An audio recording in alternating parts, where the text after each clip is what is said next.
ಎಲ್ರಿಗೂ ನಮಸ್ಕಾರ. ಇವತ್ತು ಲೈವ್ ಟುಡೇ ಫಸ್ಟ್ ಶೋ ಮುಗಿದಿದೆ. ಸೊ ಸಂತೋಷ್ ಥಿಯೇಟರ್ ಹೌಸ್ಫುಲ್ ಆಗಿದೆ. ಸೊ ಕಂಪ್ಲೀಟ್ಲಿ ಯಾವುದು ಫೀಲಿಂಗ್ ಎಲ್ಲ ಆರ್ಗ್ಯಾನಿಕ್ ಆಗಿ ಬಂದಿರೋದು. ಕಾಲೇಜ್ ಹುಡುಗರು ನಾನು ಪ್ರತಿಯೊಂದು ಪ್ರಮೋಷನ್ಸ್ ಕಾಲೇಜಸ್ ಹೋಗಿದೆ. ಸೊ ಎಲ್ಲರೂ ಬಂದು ಸಪೋರ್ಟ್ ಮಾಡಿದ್ದಾರೆ. ಸೊ ಫಸ್ಟ್ ಡೇನೇ ಎಲ್ಲರೂ ಒಳ್ಳೆ ಅಪ್ರಿಸಿಯೇಷನ್ ಕೊಡ್ತಾ ಇದ್ದಾರೆ. ಒಂದೊಂದು ಡೈಲಾಗು ಕಿರ್ಚ್ತಾ ಇದ್ದಾರೆ. ಸೊ ತುಂಬಾ ಖುಷಿ ಇದೆ. ಅದು ಮುಖ್ಯವಾಗಿ ಎಲ್ಲ ಎಮೋಷ್ನಲ್ ಆಗಿ ಕನೆಕ್ಟ್ ಆಗ್ತಾ ಇದ್ದಾರೆ ಸಬ್ಜೆಕ್ಟ್ಗೆ. ಸೊ ಅದನ್ನೇ ಟಾರ್ಗೆಟ್ ಮಾಡಿ ನಾವು ಮಾಡಿದ್ದು. ಸೊ ಫಸ್ಟ್ ಶೋ ಮುಗ್ದಿದೆ. ಸೊ ನೀವು ಹೇಳಬೇಕು ಹೇಗಿತ್ತು, ಏನು ಅನಿಸ್ತು ಅಂತ. ಸೊ ನಾನು ಎಲ್ಲ ಜನತೆಯನ್ನು ಒಂದು ಕೇಳ್ಕೊಳ್ಳೋದೇನು ಅಂದರೆ, ದಯವಿಟ್ಟು ಒಂದ್ಸರಿ ಬಂದು ಒಬ್ಬ ಹೊಸಬನ್ ಸಿನಿಮಾ ಅಂತ ಕಡೆಗಣಿಸ್ಬೇಡಿ. ಏನು ಮಾಡಿದ್ದಾರೆ ಅಂತ ನೋಡಿ. ಇವತ್ತಿನ ಪರಿಸ್ಥಿತಿಗೆ 100% ಲೈಫ್ ಟುಡೇ ಕನ್ನಡ ಇಂಡಸ್ಟ್ರಿ ಒಂದು ಸರ್ವೈವಲ್ ಆಗುತ್ತೆ. ಆ ನಂಬಿಕೆಯಲ್ಲೇ ಆ ಒಂದು ಕಾನ್ಫಿಡೆಂಟ್ ಆಗಿ ಈ ಸಿನಿಮಾ ಮಾಡಿರೋದು. ಸೊ ದಯವಿಟ್ಟು ಬಂದು ಎಲ್ಲ ಥಿಯೇಟ್ರಲ್ಲಿ ಸಿನಿಮಾ ನೋಡಿ. ನಿಮ್ಮೆಲ್ರಿಗೂ ಒಂದು ತಿಂಗಳು ಕಾಡ ಅಂತ ಸಿನಿಮಾ ಇದು. ಆ್ಯಂಡ್ ಇವಾಗ ಫಾರ್ ಎಕ್ಸಾಂಪಲ್ ನಾನು ಪ್ರತಿ ಸರಿ ಹೇಳಿದ್ದೀನಿ, ಈಗಲೂ ಓಪನ್ ಆಗಿ ಹೇಳ್ತಾ ಇದ್ದೀನಿ, ತಮಿಳಿನ ಲವ್ ಟುಡೇ, ತೆಲುಗಿನ ಬೇಬಿ ಎರಡನ್ನೂ ಮೀರ್ಸ್ ಅಂತ ಕನ್ನಡ ಲೈಫ್ ಟುಡೇ ಬಂದಿದೆ. ಒಂದ್ಸರಿ ಬಂದು ಥಿಯೇಟ್ರಲ್ಲಿ ಸಿನಿಮಾ ನೋಡಿ. ಅದೊಂದು ಟಾರ್ಗೆಟ್ ಮಾಡೇ ಇವತ್ತಿನ ಯೂತ್ಸ್ಗೆ ಮಾಡಿರೋದು ಮೇಡಮ್. ಸೊ ನನಗೆ ಖುಷಿ ಆಯಿತು, ಎಲ್ಲ ಎಮೋಷ್ನಲಿ ಕನೆಕ್ಟ್ ಆದರು. ಆ್ಯಂಡ್ ನಿಜವಾಗ್ಲೂ it is a first time for me. But first ಶೋನೇ ಇಷ್ಟು ಕಿರ್ಚಿದ್ರಲ್ಲ, ಎಮೋಷ್ನಲ್ ಆಗಿ ಹಚ್ಕೊಂಡೋದ್ರು ತುಂಬ ಜನ. ಅದು ತುಂಬಾ ಎಮೋಷ್ನಲ್ ಆಗಿದ್ದೀನಿ, ಟು ಬಿ ವೆರಿ ಫ್ರೈ. ಎಲ್ಲದಕ್ಕೂ ಮೇಯ್ನ್ ಕಾರಣ ಪ್ರೊಡ್ಯೂಸರು. ಅವರು ವಿಷನ್ನು ನನ್ನ ಏನೇ ಹುಚ್ಚು ಕನ್ಸು ಇಟ್ಕೋಬೋದು, ಅವರು ಏನೇ ಹಾಕ್ಬಿಟ್ಟು ಹತ್ತು ಅಂತ ಬಿಟ್ಟಿದ್ದಾರೆ. ಸೊ ಹತ್ತಿದ್ದೀವಿ. ಸೊ ನೆಕ್ಸ್ಟ್ ಜನದ ಹತ್ರ ಹೋಗಿದೆ. ಜನ ಇವತ್ತು ಡಿಸೈಡ್ ಮಾಡಿ ಮಾರ್ಕ್ಸ್ಕೊಡಿ. ಎಂಡ್ ಕ್ಲೈಮ್ಯಾಕ್ಸ್ ಅವರ ಒಂದು ಫೀಲಿಂಗ್ಸ್, ಅವರ ಒಂದು ಎಮೋಷನ್ನು, ಅವ್ರು ಯಾಕೆ ತಪ್ಪು ಮಾಡ್ತಾರೆ, ಯಾಕೆ ಅವರ ಒಂದು ಡಿಸಿಷನ್ ಏನಕ್ಕೆ ರಾಂಗ್ ಆಗುತ್ತೆ, ಇದೇ ಲೈಫ್ ಟುಡೇ ಮಾಡಿರೋದೇ. ಎಲ್ಲ ಹೆಣ್ಮಕ್ಳು ಒಂದು ಎಮೋಷನ್ ಅಲ್ಲ. ಅದೇ ಮೇಡಮ್, ಅದೇ 10 years ಇಂದ ಹೀರೋ ಹೊಸಬ ಮೇಡಮ್. ತುಂಬಾನೇ ಖುಷಿ ಆಯ್ತು ಮೇಡಮ್. ಟ್ರೈಲರಲ್ಲೂ ಹೇಳಿದ್ರು, ಬಟ್ ಇಲ್ಲೂ ಅದೇ ಹೇಳ್ತಾ ಇದ್ದಾರೆ. ಅದೇ ಇದರಿಂದ ಒಂದು 10 ವರ್ಷದ ಒಂದು ಕಷ್ಟ ಇದೆ. 10 ವರ್ಷ ಸತತ ಬಾರಿ ಏನೇನೋ ಕಷ್ಟಪಟ್ಟಿದ್ದೆ. ಎಂಡ್ ಆಫ್ ದ ಡೇ ಇವರೇ ಬಂದು ಕೈ ಹಿಡಿದಿದ್ದು. ಸೊ ನಾನು ಬದುಕಿರೋವರೆಗೂ ಮೇಘನಾ ಪ್ರೊಡಕ್ಷನ್ಸ್ಗೆ, ಪ್ರದೀಪ್ ಸರ್ಗೆ ಋಣಿ ಆಗಿರ್ತೀನಿ. ಆಮೇಲೆ ನನಗೆ ಮೇನ್ ಸಾಥ್ ಕೊಟ್ಟಿದ್ದು ನಮ್ಮ Sudeep sir. As A brother ಆಗಿ ನಿಂತಿದ್ರು, ಆರ್ಟಿಸ್ಟ್ ಆಗಿರಲಿಲ್ಲ. ಸರ್ ನೀವು ಗೆಲ್ಲಬೇಕು ಸರ್, ನಿಮ್ಮ ಕೈಯಲ್ಲಿ ಆಗುತ್ತೆ ಸರ್. ಹೌದಾ ಪಾತ್ರ ಮೇಡಮ್. ಅವಾಗ್ಲೇ ನಾನು ಗೆಲ್ಲೋದು ನೋಡಿ. ಈಗ ಹೇಳಿದ್ರೆ ಎಲ್ಲರೂ ನಿಮಗೆ ಬೈತಾ ಇದ್ರು ಅಂತಂದ್ರಲ್ಲ, ಅವಾಗ್ಲೇ ನಾನು ಗೆದ್ದಂಗೆ. ಇಷ್ಟು ದಿನ ಕಷ್ಟ ಬಿದ್ದು ನಮ್ದೇನಿದೆ ನಾವು ಮಾಡಿ ನಿಮ್ಮ ಮುಂದೆ ಇಟ್ಟಿದ್ದೀವಿ. ಇನ್ನು ನಿಮ್ಮ ಕೈಯಲ್ಲಿ ಇರೋದು ನಮ್ಮ ಸಿನಿಮಾನ ಕಾಪಾಡೋದೆಲ್ಲ. ಸೊ ಪ್ಲೀಸ್ ನಿಮಗೂ ಅನ್ಸಿರುತ್ತೆ. ಈಗ ಮ್ಯಾಮ್ ಒಂದು ಒಳ್ಳೆ ಪ್ರಶ್ನೆ ಕೇಳಿದ್ರು, ಪ್ರೀತಿಸೋರು ಎಲ್ಲರೂ ನೋಡಲೇಬೇಕಾದಂಥ ಸಿನಿಮಾ ಅಂತ. ಬರೀ ಹುಡುಗನ್ನೇ ಪ್ರೀತಿಸೋದಲ್ಲ, ನಮ್ಮ ಸಿನಿಮಾ ನೋಡಿದ್ದೀರಾ, ತಂದೆನ ಪ್ರೀತಿಸ್ದಾರ ಮಗಳಿರೋಕ್ಕೆ ಸಾಧ್ಯ ಇಲ್ಲ ಅಂತ ಮಗಳು ನೋಡಬೇಕು, ಮಗಳನ್ನ ಪ್ರೀತಿಸ್ದಾರ ತಂದೆ ಇರೋಕ್ಕೆ ಸಾಧ್ಯ ಇಲ್ಲ ಅಂತ ತಂದೆನೂ ನೋಡೋಂಥ ಸಿನಿಮಾ. ಹುಡುಗನ್ ಪ್ರೀತಿಸ್ತಾ ಇದ್ರು ಗಂಡನ್ ಪ್ರೀತಿಸ್ತಾ ಇರೋ ಅಂತ ಹೆಂಡತಿ ಇಲ್ಲ ಅಂತ ಹೆಂಡತಿ ನೋಡ್ಬೇಕಾದ ಸಿನಿಮಾ. ಆಮೇಲೆ ಹೆಂಡತಿ ಕೊಡ್ಬೇಕಾದ ರೆಸ್ಪೆಕ್ಟ್ ಏನು ಅಂತ ತಿಳ್ಕೊಬೇಕಾದ ಗಂಡ ನೋಡ್ಬೇಕಾದಂಥ ಸಿನಿಮಾ. ಪ್ರೀತಿಲಿ ಎಲ್ಲವನ್ನೂ ಕಳ್ಕೊಬಂದು ಆ ಹುಡುಗಿ ನಿಂತಾಗ ತನ್ನ ಹುಡುಗ ಅವಳ ಜೊತೆಲಿ ಹೆಂಗೆ ನಿಂತ್ಕೋಬೇಕು ಅಂತವ್ರು ನೋಡ್ಬೇಕಾದಂಥ ಸಿನಿಮಾ. ಸೊ ದಯವಿಟ್ಟು ಪ್ರೀತಿಸ್ದೇರೆ ಬದುಕಕ್ಕೆ ಸಾಧ್ಯನೇ ಇಲ್ಲ. ಪ್ರೀತಿಸೋರು ಎಲ್ಲರೂ ನೋಡುವಂಥ ಸಿನಿಮಾ. ನೀವು ನೋಡಿದ್ದೀರಾ, ನಿಮ್ಮ ಕೈಲಿದೆ, ನೀವುಗಳೇ ಹೇಳ್ಬೇಕು ಎಲ್ಲರೂ. ನಾನು ಹೇಳೋದು ನೀವೆಲ್ಲರೂ ನೋಡಿದಿರ ಫಿಲಮು, ಎಲ್ಲರೂ ನೋಡಿದ್ರಲ್ಲ, ನಿಮ್ಗೆಲ್ಲರಿಗೂ ಇಷ್ಟ ಆಯ್ತಾ? ಓಪನ್ ಆಗಿ ಹೇಳಿ, ಇಷ್ಟ ಆಯ್ತಾ? ಮತ್ತೆ ನಿಮಗೆಲ್ಲ ಇಷ್ಟ ಆಗಿದೆ ಅಂದ್ರೆ 100% ನಾನು ಗೆದ್ದಿದ್ದೀನಿ ಅಂತ. ಯಾಕಂದ್ರೆ ನೀವು ಮನ್ಸು ಮಾಡಿದ್ರೇನೆ ನಮ್ಮ ಕನ್ನಡ ಜನತೆಗೆ ಏನು ಅಂತ ತಿಳಿಸಕ್ಕಾಗೋದು. ಯಾಕಂದ್ರೆ ಕನ್ನಡ ಜನತೆಗೆ ನೀವು ತಿಳಿಸಿದ್ರೇನೆ ಅವ್ರಿಗೆ ನೋಡಪ್ಪ ಇವರೆಲ್ಲ ಮಾಡಿದ್ದಾರೆ ಅಂತ. ಸೊ ನನಗೆ ಆರ್ಟ್ಫುಲ್ ಖುಷಿ ಸಫಿಷಿಯೆಂಟ್ ಅನಿಸಿದೆ.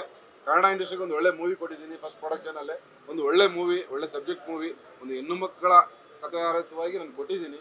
ಒಂದು ಹೆಣ್ಣು ಮಕ್ಕಳು ಕಷ್ಟ ಏನಿದೆ ಇವಾಗಿನ ಸಮಾಜದಲ್ಲಿ ಅಂತ ಕೊಟ್ಟಿದ್ದೀನಿ. I full happy. ಅದನ್ನ ನಮ್ಮ ಕನ್ನಡ ಜನತೆ ಬಂದು ಎಲ್ಲ ಥಿಯೇಟರ್ಲಿ ಮೂವಿ ನೋಡಿ ಸೊ ಆರೈಸಿ ಅಂತ ಕೇಳ್ತಿದ್ದೀನಿ. ತುಂಬಾ ಥ್ಯಾಂಕ್ಸ್. ಇನ್ನೊಂದು ಖುಷಿ ವಿಷಯ ಏನಂದ್ರೆ ಮೇಡಮ್, 2 ದಿನದ ಹಿಂದೆ ಬಿಟ್ಟಿದ್ದು ಬುಕಿಂಗ್ ಓರಿಯನ್ ಮಾಲು ಹೌಸ್ಫುಲ್. ಯಾವುದು ಫೀಲಿಂಗ್ ಮಾಡಲ್ಲ, ಏನಿಲ್ಲ, ಹೌಸ್ಫುಲ್ ಫ್ಯಾಮಿಲಿ. ಅದೇ ಖುಷಿ. ಸಿನಿಮಾ ಚೆನ್ನಾಗಿದ್ಯಾ, ಜನ ಕಿರ್ಚಿದ್ರಾ, ನಿಮಗೆ ಖುಷಿ ಇದೆಯಾ? ಸಿನಿಮಾ ಗೆಲ್ಲಿತ್ತು ಅಷ್ಟೇ. ಜನ ನೋಡಿದ್ರಲ್ಲ, ನೀವು ಜನ ನೋಡಿದ್ರ, ನಮಗೆ ಸ್ವಾಗಸಿದ್ದು ಬಂದಿದ್ದು ಮತ್ತೊಂದು ಮತ್ತೆ ನೀವೆಲ್ಲ ಬಂದಿರೋದು ಫುಲ್ ಹ್ಯಾಪಿ ಅಲ್ಲ. ಸೊ ಇದಕ್ಕಿನ್ನ ಹ್ಯಾಪಿ ಬೇರೆ ಏನು ಹೇಳಲ್ಲ. ಸಿನಿಮಾ ತುಂಬಾ ಚೆನ್ನಾಗಿ ಬಂದಿದೆ. ದಯವಿಟ್ಟು ಅದ್ರನ್ನ ತಲುಪಿಸಿ. ಅದು ಆಗ್ಲೇ ಎಲ್ಲ ಮಾತಾಡಿದ್ದೀವಿ. ಮುಖ್ಯವಾಗಿ ಲೇಖಾ ಚಂದ್ರ ಅವ್ರ ಬಗ್ಗೆ ಮಾತಾಡ್ತೀನಿ. ಸಖತ್ತಾಗಿ ಮಾಡಿದ್ದಾರೆ. ಎಷ್ಟೋ ಜನನ ಹೆಣ್ಮಕ್ಳನ್ನ ಅಳಿಸಿದ್ದಾರೆ, ಖುಷಿ ಪಡಿಸಿದ್ದಾರೆ. ಹೆಣ್ಮಕ್ಳು ನಮ್ದೆಲ್ಲ ಫೀಲಿಂಗ್ ಅವ್ರು ತೋರಿಸಿದ್ದಾರೆ, ನಿಮ್ಮೆಲ್ಲರದ ಫೀಲಿಂಗ್ ಅವ್ರು ತೋರಿಸಿದ್ದಾರೆ. ಸೊ ಅವ್ರಿಗೆ ಈ ಮುಖಾಂತರ ಥ್ಯಾಂಕ್ಸ್ ಹೇಳಕ್ಕೆ ಇಷ್ಟಪಡ್ತೀನಿ. ಚಿಕ್ಕ ಪುಟ್ಟ ವೈಮನಸ್ಸಿದೆ, ಬಟ್ ವರ್ಕ್ ವಿಷಯದಲ್ಲಿ she is a fantastic performer. ಇನ್ನು ದೊಡ್ಡ ಮಟ್ಟದಲ್ಲಿ ಬೆಳಿಬೇಕಾದಂಥ ಹೀರೋಯಿನ್. ಮೊದಲಾಗಿ ಎಲ್ಲ ನಮ್ಮ ಮಾಧ್ಯಮ ಮಿತ್ರಗಳಿಗೆ ನಮಸ್ಕಾರ. ಹೇಗನ್ಸು ಸಿನಿಮಾ ಹೇಳಿ? ಕಾಂಟೆಂಟ್ ಎಲ್ಲಿದೆ? ಕನ್ನಡ ಇಂಡಸ್ಟ್ರಿಯಲ್ಲಿ ಕಾಂಟೆಂಟ್ ಎಲ್ಲಿದೆ? ಇಲ್ಲಿದೆ ಕಾಂಟೆಂಟ್. ನಮ್ಮ ಬದುಕಲ್ಲಿ, ನಮ್ಮ ಲೈಫ್ ಟುಡೇಲಿ ಕಾಂಟೆಂಟ್ ಇದೆ. ಇಷ್ಟು ದಿನದಿಂದ ಎಲ್ಲ ಪಡ್ತಿರೋ ನಮಗೆಲ್ಲ ಸಂಘರ್ಷಕ್ಕೆ ಎಲ್ಲ ಪಡ್ತಿರೋ ಕಷ್ಟ ಸಿಲ್ವರ್ ಸ್ಕ್ರೀನ್ ಮುಂದೆ ಎಲ್ಲ ಕಾಣಿಸ್ತಾ ಇದೆ. ಕಿರಣ್ ಸರ್ ಎಲ್ಲ 3 ವರ್ಷದಿಂದ ಈ ಒಂದು ಕತೆ ಬರವಣೆ ಮಾಡಿ ಅಷ್ಟೊಂದು ಕಷ್ಟಪಟ್ಟು ಫೈನಲಿ ಆ ಔಟ್ಪುಟ್ನ ನೀವು ಸ್ಕ್ರೀನ್ ಮೇಲೆ ನೋಡಿದಾಗ ಹೆಂಗೆ ಅನ್ಸುತ್ತೆ ಗೊತ್ತಾ? ಇದೆ ಈ ಫೀಲಿಂಗ್ನ ನಾನು ನಿಜ ಹೇಳಂದ್ರೆ ನನ್ನ ವಾಯ್ಸಲ್ಲಿ ಅವನ್ ಭಾರ ಇದೆ. ಬಿಕಾಸ್ ನಾನೇ ಸಿನಿಮಾ ನೋಡಿದಾಗ ನನ್ನೊಂದು ಅಂಶ ಇದೆ ಅದರಲ್ಲಿ. When you say Riya character, ನಮ್ಮಂಥ ಹುಡುಗಿನ ನೋಡಿದಾಗ, ಬಟ್ಟೆ ನೋಡಿದಾಗ ಅಥವಾ ಮುಖ ನೋಡಿದಾಗ ನೀವು ಜಡ್ಜ್ ಮಾಡ್ತೀರಲ್ವಾ, ಓ ಏನು ಹಂಗೆ ಹಿಂಗೆ ಅಂತ. ಬಟ್ ನಮ್ಮಂಥ ಹುಡುಗಿ ನಮ್ಮ ಕಾಲ ಮೇಲೆ ನಿಂತ್ಕೊಂಡು ನಾವು ಒಳ್ಳೆ ಡಿಸಿಷನ್ಸ್ ತೊಗೊಳ್ತೀವಿ. ನಮ್ಮಲ್ಲಿ ಅಷ್ಟೊಂದು ವಿ ಹ್ಯಾವ್ ದಟ್ ತಾಕತ್. ನಮ್ಮ ಹತ್ರ ಯಾರು ಕೆಟ್ಟ ಮಾತಾಡಬಾರ್ದು ಅಂತ ನಾವು ರಿಜೆಕ್ಟ್ ಮಾಡ್ತೀವಿ. ಅಂಥದ್ರಲ್ಲಿ ಎಲ್ಲ ಜೆನ್ಸೀಸ್ ಆಗಲಿ ಎಲ್ಲ, ಇಟ್ ಇಸ್ ನಾಟ್ ಅಬೌಟ್ ನನ್ನ ಒಂದು ವಯಸ್ಸು ಈ ಥರ ಹೇಳ್ತಾ ಇಲ್ಲ, ಒಂದು ಕರೆಕ್ಟ್ ಏಜ್ ಗ್ರೂಪಿಗೆ ಎಲ್ಲರೂ ಒಂದು ಡಿಸಿಷನ್ ತೊಗೊಳ್ಳೋ ಮುಂಚೆ ತುಂಬ ಯೋಚನೆ ಮಾಡ್ಕೊಂಡು ಡಿಸಿಷನ್ ತೊಗೋಬೇಕು. ಸೊ ಮೊದಲನೇದಾಗಿ ಸಿನಿಮಾ ಚೆನ್ನಾಗಿ ಬಂದಿದೆ, ಆ ಒಂದು ಖುಷಿ ಇದೆ. ಸೊ ನಿಮ್ಮ ಲೈಫಲ್ಲಿ ಏನಾದರೂ ಒಂದು ಡಿಸಿಷನ್ ತೊಗೊಳ್ಳೋ ಮುಂಚೆ ಎಷ್ಟು ಯೋಚನೆ ಮಾಡಬೇಕು ಅಂತ ಗೊತ್ತಾಯ್ತಲ್ಲ. So first of all thank you Pradeep sir, ಇವನ್ ಅವಕಾಶ ಕೊಟ್ಟಿದ್ದಕ್ಕೆ. ಮತ್ತೆ ಸಾರಿ ಹೇಳ್ತಾ ಇದ್ದೀನಿ that I am so happy. ಅಂದರೆ ಈ ಒಂದು ತಂಡಗಳು, ನನಗೂ ಸುಮಾರು ಕ್ವಶನ್ಸ್ ಬಂತು. ಈಗ ನೀವು ಲೇಖಾ ಅವ್ರ ಬಗ್ಗೆ ಕೇಳಿದ್ರ, first of all is a very good actor. ಅದು ನೀವು ನೋಡೇ ಬಿಟ್ಟಲ್ಲ, ಇಟ್ಸ್ ಓಕೆ, ಏನೋ ಒಂದು ಸ್ವಲ್ಪ ಕೇಳ್ಮಾಡಿ ಆಗಿದೆ, ಪರವಾಗಿಲ್ಲ. But apart from all that ಆ ಪರ್ಫಾರ್ಮೆನ್ಸ್ ತುಂಬ ಚೆನ್ನಾಗಿದೆ. ಕಿರಣ್ ಅವ್ರ ಬಗ್ಗೆ ಏನು ಹೇಳಬೇಕು, ನೋಡಿರ್ತೀರಾ ನೀವು. ನಾನು ಆ್ಯಕ್ಚುಲಿ ಏನಪ್ಪ mass hero, content, emotions, fight ಆಗಲಿ ಎಲ್ಲದರಲ್ಲೂ ಈಸ್ A1. ಆಮೇಲೆ ಮೊದಲನೇ ಸಿನಿಮಾ ಅಂತ ಅನಿಸ್ತಾನೆ ಇಲ್ಲ. ಇನ್ನೊಂದು ರಥರ ಬಗ್ಗೆ ಹೇಳೋದಾಗಲಿ, is again very good performance. ಆಮೇಲೆ ಸುದ್ದಿ ಸರ್ ನೋಡಿದ ತಕ್ಷಣ ಕೋಪ ಬಂತಲ್ಲ, ಅಂದರೆ ಅವ್ರು ಎಲ್ಲ ಕಂಪ್ಲೀಟ್ ಮಾಡಿದ್ದೀರ. ಅವ್ರ ಮಾವನ್ಗೋಸ್ಕರ ನಾನು ಮಾಡಿರೋದು. ಸೊ ಹಂಗೆ ನಿಮ್ಮ ಸಪೋರ್ಟ್ ಹಂಗೆ ನಮ್ಮ ಮೇಲೆ ಅದೇ ಮಾವಿಂದ. ಸುದ್ದಿ ಫಿಲಮ್ ಅಲ್ಲಿ ಮಾವಂಗೋಸ್ಕರ, ರಿಲೀಫ್ ಮಾವಂಗೋಸ್ಕರ ಸಿನಿಮಾದಲ್ಲಿರೋ ಮಾವನ್ಗೋಸ್ಕರ. ಸೊ ಅದೇ ಸರ್, ಇನ್ನೂ ಇಮೋಷನ್ಸಲ್ಲಿ ಇದ್ದೀನಿ. ಏನೋ ಒಂಥರ ಐ ಫೆಲ್ ದಟ್ ನಾನೇ ನನ್ನ ನೋಡ್ತಾ ಇದ್ದೀನಿ. ಬಿಕಾಸ್ ಪ್ರತಿಯೊಂದು ಹುಡುಗಿರಿ ಈ ಸಿನಿಮಾ ನೋಡಿದಾಗ ನಂದು ಈ ಒಂದು ಕತೆ ಅಂತ ಅನ್ಸ್ಬಿಡುತ್ತೆ. ಬಿಕಾಸ್ ನಮ್ಮ ಲೈಫಲ್ಲಿ ಈ ಥರ ತುಂಬ ಆಗುತ್ತೆ. ಈವನ್ ಹುಡುಗರು ಅಷ್ಟೇ, ಒಂದೊಂದು ಸೀನ್ ನೋಡಿದಾಗ ನಾವು ಕನೆಕ್ಟ್ ಮಾಡ್ತಾ ಇರ್ತೀವಿ, ಇಲ್ಲಪ್ಪ ನಮ್ಮ ಲೈಫಲ್ಲೂ ಈ ಥರ ಆಗಿದೆ ಅಂತ. So never judge a book by it's cover. ಮೊದಲನೇ ಪಾಠ ನನಗೆ ಈ ಸಿನಿಮಾಯಿಂದ ಬಂದಿರೋದು. ಎರಡನೇದು, ನಿಮ್ಮ ಲೈಫಲ್ಲಿ ಏನೇ ಡಿಸಿಷನ್ ತಗೋ ಮುಂಚೆ ಅದು ಸರಿ ಯೋಚನೆ ಮಾಡಿ. ಯಾಕಂದರೆ ಒಂದು ಡಿಸಿಷನಿಂದ ಒಂದಲ್ಲ ಎರಡಲ್ಲ 3 ಲೈಫ್, ಎಷ್ಟೋ ಲೈಫ್ ಹಾಳಾಗ್ಬಿಟ್ಟಿದೆ. ನೋಡಿತೀರಲ್ವಾ, ಕೇಳ್ತಾ ಇದ್ರಲ್ಲ ಇವಾಗ ಏನಾಗ್ತದೆ ಈ ಸಿನಿಮಾ ಮೂಲಕ ಎಲ್ಲ ತೋರಿಸಿದ್ದೀವಿ. ಈಗೇನಿಲ್ಲ ನಿಮ್ಮ ಮೇಲೆ ಎಲ್ಲ ಬಿಟ್ಟಿದ್ದೀವಿ. ಪ್ರತಿ ಮೌತ್ ಟು ಮೌತ್ ಪ್ರಚಾರ ಆಗಲಿ. ಆ್ಯಂಡ್ ಸಿನಿಮಾ ಕಾಂಟೆಂಟ್ ಚೆನ್ನಾಗಿದ್ರೆ ಆಟೋಮ್ಯಾಟಿಕ್ ಹೊಡೆಯುತ್ತೆ.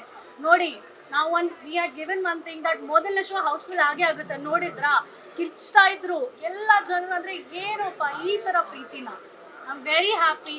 ನನಗೆ ಒಂಥರ ಖುಷಿಯಾಗಿದೆ. I am so happy. I am still in that ಗುಂಗಲಿದ್ದೀನಿ. ಇನ್ಮೇಲೆ ಏನಿಲ್ಲ, ಸಿನಿಮಾನೇ ಮಾತಾಡುತ್ತೆ, ಲೈಫ್ ಟುಡೇನೇ ಮಾತಾಡುತ್ತೆ ಇನ್ಮೇಲೆ. Thank you so much. ನೀವು ಎಲ್ಲರೂ ಬಂದಿದ್ದೀರಾ, ಅಷ್ಟೊಂದು ಸಪೋರ್ಟ್ ಮಾಡ್ತಾ ಇದ್ದೀರಾ, ಅದಕ್ಕೆ ತುಂಬ ಹೃದಯಪೂರ್ವಕ ಥ್ಯಾಂಕ್ ಯು ಹೇಳಕ್ಕೆ ಇಷ್ಟಪಡ್ತೀನಿ. Thank you so much. ಎಲ್ಲರೂ ಇವರೇ ಮಾತಾಡ್ಬಿಟ್ಟಿದ್ದಾರೆ ಎಲ್ಲ. ಸೊ ನಿಮಗೆಲ್ಲ ಗೊತ್ತಾಗಿದೆ. ಫಸ್ಟ್ ಆಫ್ ಆಲ್ ಇದು ನಮ್ಮದು ಕಿರಣ್ ಅವ್ರದ್ದು ಮತ್ತು ಸರ್ ಅವ್ರದ್ದು 3 ವರ್ಷದ್ದು hard work. First of all thanks ಹೇಳೋಕ್ಕೆ ಇಷ್ಟಪಡ್ತೀನಿ. ಇವ್ರು ನನಗೊಂದು ಆಪರ್ಚುನಿಟಿ, ಒಂದು ಕ್ಯಾರೆಕ್ಟರ್ ಕೊಟ್ಟಿದ್ದಕ್ಕೆ. ತುಂಬ ಪ್ರಾಮಿಸಿಂಗ್ ಕ್ಯಾರೆಕ್ಟರ್ ಅಂತ ಮಾಡಿದ್ದೀನಿ. ಸಿನಿಮಾನು ತುಂಬ ಚೆನ್ನಾಗಿ ಬಂದಿದೆ. ಇನ್ನು ಮಿಕ್ಕಿ ನಿಮ್ಮ ಕೈಯಲ್ಲಿರೋದು. ಸಿನಿಮಾ ನೋಡಿ, ಕಂಟೆಂಟ್ ಓರಿಯೆಂಟೆಡ್ ಸಿನಿಮಾ. ಅದೇ ಕೇಳ್ತಿರಲ್ವ, ಎಲ್ಲಿ ಕಂಟೆಂಟೇ ಇಲ್ಲ, ಇದು ಎಷ್ಟು ತುಂಬ ಅಂದರೆ ಒಳ್ಳೆ ಕಂಟೆಂಟ್ ಇರೋ, ಒಳ್ಳೆ ಇಮೋಷ್ನಲ್, ಅಂದರೆ ಎಲ್ಲ ಫ್ಯಾಮಿಲಿ ಮೆಂಬರ್ಸ್ ಕೂತ್ಕೊಂಡು ನೋಡ್ಬೋದು ಆ ಥರ ಸಿನಿಮಾ ನಾವು ಮಾಡಿದ್ದೀವಿ. ಪ್ಲೀಸ್ ಎಲ್ಲರೂ ಥಿಯೇಟ್ರಿಗೆ ಬನ್ನಿ, ನಮ್ಮ ಸಿನಿಮಾ ನೋಡಿ, ನಮ್ಮ ಟೀಮ್ನ ಗೆಲ್ಲಿಸಿ ಅಷ್ಟೇ. Thank you so much.